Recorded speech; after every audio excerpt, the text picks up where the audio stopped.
It just kind of shows up every now and then. So it's pretty important stuff.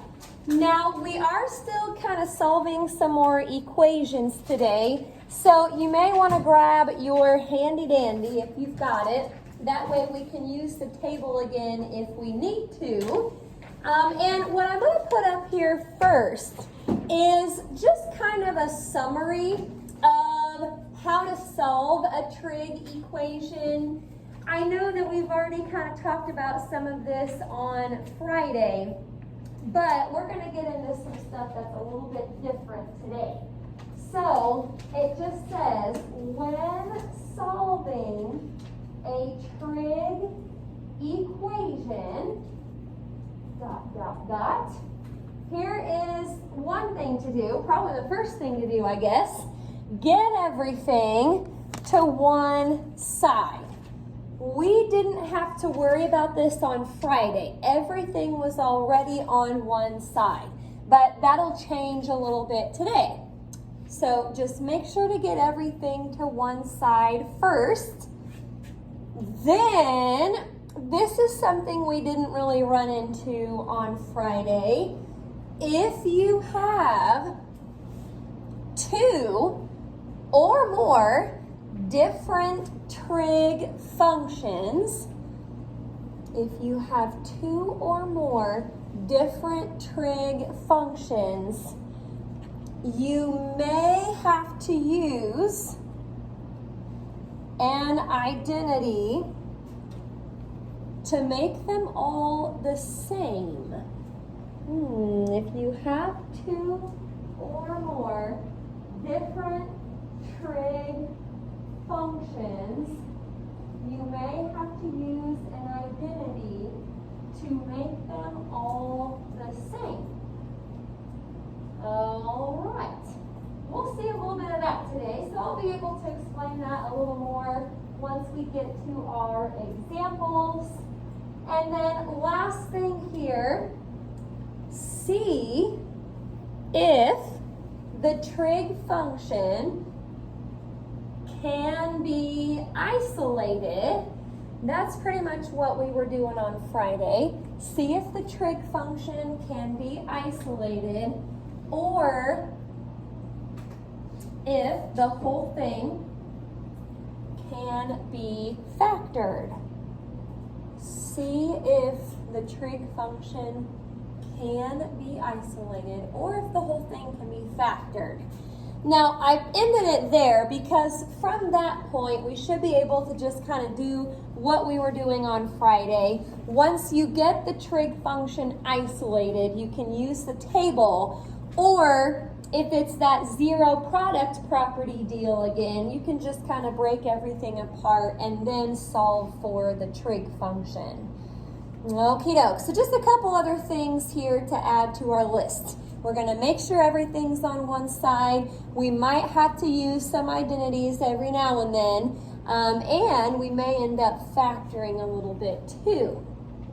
Okie doke.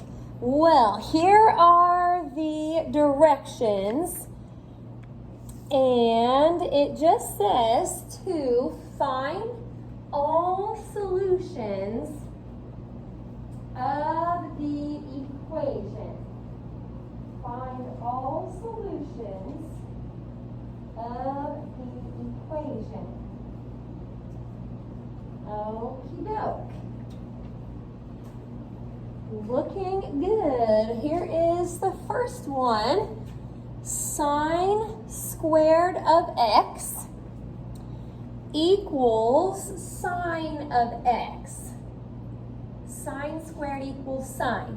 Now, sometimes I've noticed in the past that students will take this and maybe just divide by sine of x to try and get rid of one of those. You don't want to ever divide by something that has a variable with it, because then you might be kind of letting go one of the solutions that you could have. If there's a number, like maybe that has a 2, maybe that has a 4, you can divide by a 2 to help with that, but never divide by something that has a variable just to get rid of it. So I am going to kind of follow what we just talked about on the last slide. But I also want to sort of just compare this to an equation that doesn't have trig functions. You can write that down if you want to, or you can just kind of watch. If this was just x squared equals x, first thing I would do is get everything to one side. That's probably what I'll do over here. Then, since they both have an x in common, again, I'm not going to divide by x necessarily. That would be getting rid of one of my solutions. I'm just going to factor out an x and then break everything apart and solve for x. That's what I would do if it was just x's. Now, believe it or not, that is exactly what we're going to do over here with sine of x's. So, first thing, let's get everything to one side. So it's just sine squared minus sine equals 0. Okie dokie. Pull out a sine of x, just like we pulled out an x over there, since they both have a sign in common. And same thing as what happened over there, I'll just break these apart and solve each one for x. I'm not really solving it for x yet, but like over here, for example, I need to at least get the trig function by itself. Now, this side already has the trig function by itself, so I'm just going to grab old handy dandy here, and I'm going to look and see where sine is 0. Scan the sine row and look for the zeros. There's 3 of them actually, 0, pi, and 2 pi. So 3 solutions so far. Now on this side, you can't use the table until you get sine of x by itself. So just add the 1 to both sides and then look to see where sine is 1. And there's just one place where that happens, just a pi over 2. So 4 solutions total. We had to get everything to one side, and basically what we did there was factor. We pulled out the GCF and then used the zero product property. Okie doke. Any questions about that one?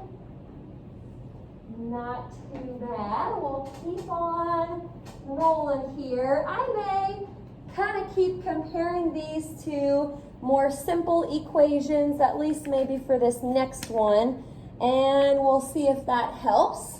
So number 2, cosecant squared of x minus cosecant of x equals 2. What's important to notice here is that you have the same trig function. I know this cosecant is squared and that one is not, but the main thing is that you have the same trig function. If one of those was not cosecant, I'd probably have to look on the back of Handy Dandy to see if there was an identity that I could use. But we look like we're good to go here because they are the same. So again, I'm going to come over here, and instead of the cosecant squared, think of it as x squared, and instead of cosecant of x, think of that just as x. So first thing to do, get everything to one side.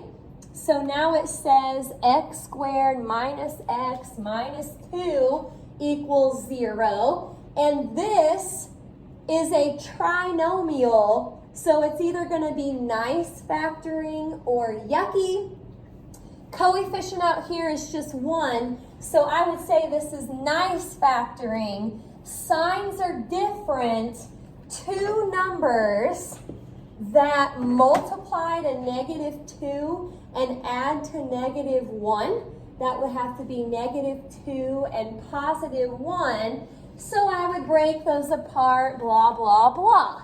I'm coming back over here to what we're doing in trig. This is algebra world. This is trig world over here. So subtract the 2, same idea. Now we factor, and I'm going to just set up my parentheses real quick here, and I might cheat a little bit. I'm going to do exactly what I did over here, but instead of the x's, it's got to be cosecant of x. But everything else about that factoring is the same. It's still nice factoring just with trig functions. We factored a little bit back when we were learning about the identities, so I hope that's not too new. But now is the time to break those apart and solve for, not x yet, but cosecant of x. Subtract 1. I'm going to look in the cosecant row to see where the -1 is. Looks like it's at 3 pi over 2. And then on the other side, add 2. Cosecant is 2. Hey, there's actually a couple of them. Pi over 6 and 5 pi over 6. So 3 solutions total to that equation. Okie doke. Get everything to one side. Again, if you have 2 or more trig functions, you might have to change one of them. We were good on this one though because we had cosecants everywhere. Any questions so far? We are looking good. Let's keep going a little bit here. Number 3. Number 3. 2 cosine of x minus secant of x equals 0. Now the first thing usually is to get everything to one side. You've already got that. Everything is on one side. So moving on to kind of that next step, remember it said if you have 2 or more different trig functions, you're going to have to use an identity to get them to be the same. Now, there's probably more than one way that you could do this, but I hope you kind of see what I'm seeing. Cosine and secant are reciprocals. Now, because of the minus, we're not really going to get anything to cross out like we sometimes do, but we probably still want to go the reciprocal route because that's the identity that connects cosine and secant. So again, there's probably a couple different ways you could do this, but I kept this first term right here, and then I rewrote secant of x as 1 over cosine. The other option that I'm sure would be fine is to rewrite cosine as 1 over secant. Your work would look different, but you should still end up with the same thing. Now again, this is not multiplication, so can't just cross out the cosines there. That's not going to be what we can do on this one. But what I really don't like here is that this is a fraction. I know I kind of had to go that route, but I don't really like that this is a fraction. If you want to fix a fraction, what you can do, and we used to do this just with normal numbers, but you can go through and multiply every single thing in this equation by cosine of x. So I'm not really getting rid of it. I'm just kind of distributing it almost to the whole thing. So now 2 cosine of x times cosine of x, that's going to be 2 cosine squared of x. All right, in the middle here, the cosines dropped out, and now I'm just left with a -1, bless you. And then anything times 0 over there is just 0. All right, now actually, this is the type of equation that we had on Friday. Remember, you want to basically just isolate that function. This is not really one where you're going to factor. This is just getting the trig function by itself. So we add 1, we divide both sides by 2. So cosine squared of x equals 1/2. Now, to get rid of the square, we're going to square root both sides. Now, I'm going to have to think about this a little bit. Don't forget the plus or minus. You might leave out some solutions if you don't do the plus or minus, but I'm going to think about the roots here for a second. Square root of 1 is 1. But I'm going to have to rationalize that. If you multiply by square root of 2 on top and bottom, this is going to turn into square root of 2 over 2. Don't forget the plus or minus. So I'm looking at handy dandy for the places where cosine is a positive radical 2 over 2 and a negative. So I've got a lot to look for here, and I think there's 4 places. Should be a pi over 4, 3 pi over 4, 5 pi over 4, and 7 pi over 4. So you're looking for the positive version and the negative. Okie dokie, a little tricky on that one. You had different functions, so we had to use an identity to get those to be the same. Alrighty, stop me if you've got any questions. We'll keep on rolling here. Number 4. Should have 5 total today. We're almost there. Number 4, it's got a 3 plus sine of x, and it equals 3 cosine squared of x. Now, I do see that there's different trig functions, so I've got that in my brain, but I also see that I don't have everything on one side. So you can do this a couple different ways. I kind of wanted to keep the square part positive, so I actually moved these 2 terms over to the other side. You don't have to do it that way, but again, I like the squared part to be positive most of the time, especially if I'm going to have to factor here in a minute. So I've got that, and I think I switched it around and just stuck it on the left side. So it's 3 cosine squared of x minus sine of x minus 3 equals 0. If this was sine squared, I could just start factoring maybe, but it's cosine squared. So we've got to come up with an identity to either rewrite cosine squared so it has a sine in it, or rewrite sine so it has a cosine in it. Any ideas what identity I could use?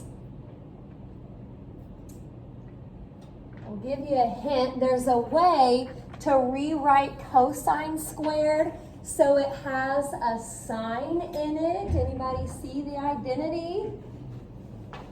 The old Pythagorean identities, yes. Now, the 3 is going to have to kind of stay in front while we do this, But the Pythagorean identity says cosine squared equals 1 minus sine squared.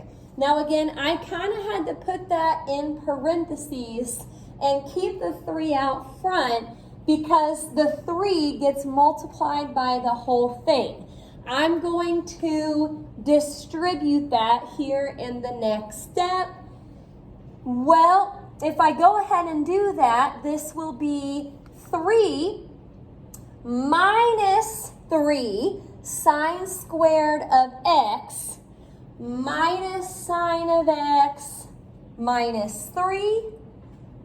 Well, I do see something nice up here. 3 minus 3 is nothing, so you can drop those out.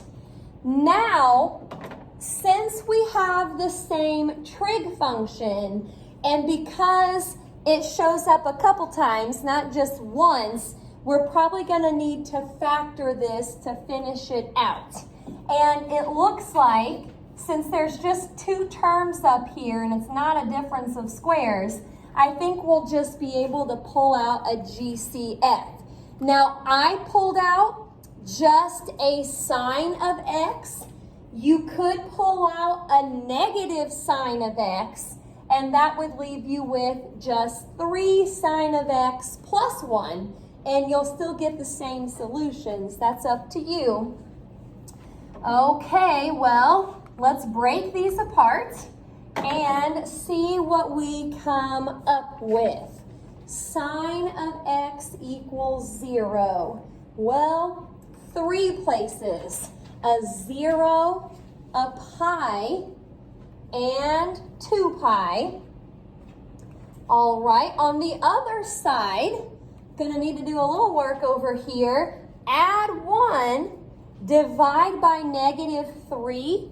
So I'm looking to see where sine is a negative 1/3, and I actually don't see any places where there's a negative 1/3. Now, you want to be careful with something like this.